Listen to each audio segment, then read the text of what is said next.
Qısa reklam aramız və qaldığımız yerdən bərabərik. Studiyamın dəyərli bir qonağı var. Təqdim etmək istərdim. Belə ki, Ətirşah Butikin deməli PR meneceri Azad Ağaxanov bizimlə bərabərdir. Azad bəy, xoş gördük. Hər vaxtınız xeyir olsun. Təşəkkürümüzü bildiririk.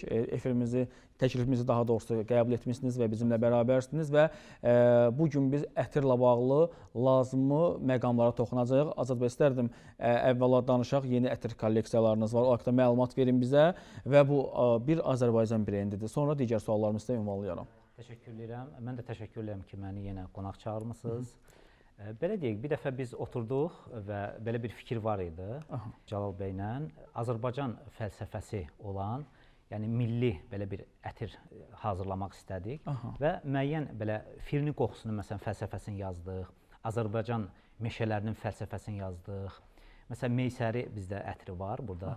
Onun fəlsəfəsini yazdıq və biz bunları əməkdaşlıq etdiyimiz fabriklərin parfümerlərinə göndərdik.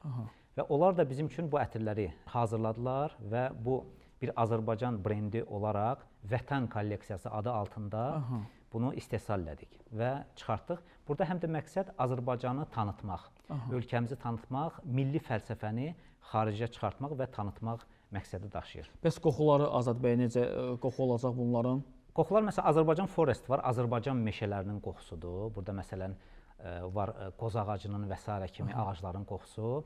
Sonra məsələn Meysəri var, orada hansı ki Meysəri kəndi var, bilirsiniz, Şamaxıda. Orada o üzümün qoxusudur və digər ətirlər var, hansı ki onlar belə deyək eksklüziv və özəl ətirlərdir. Hansı ki onları qoxlamağa, baxmağa dəyər. Azad bəy, ətrin qalıcılığına təsir edən amillər hansılardır?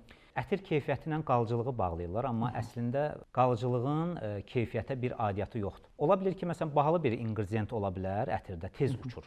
Yaxud ucuz bir ingredient ola bilər, çox qala bilər. Yəni, ətrin, belə deyək, qalıcılığı onun tərkibində olan ingrediyentlə bağlıdır və uçuculuqla bağlıdır. Burada hava temperaturu rol oynaya bilər, vurduğunuz material rol oynaya bilər, ola bilər parçaya vurulur, ola bilər dəriyə vurulur. Hansı düzgündür? Yəni, bir insan ətrin tam təbii tərkibli olmasından əmin deyilsə, onu paltarına vurmağı daha yaxşıdır.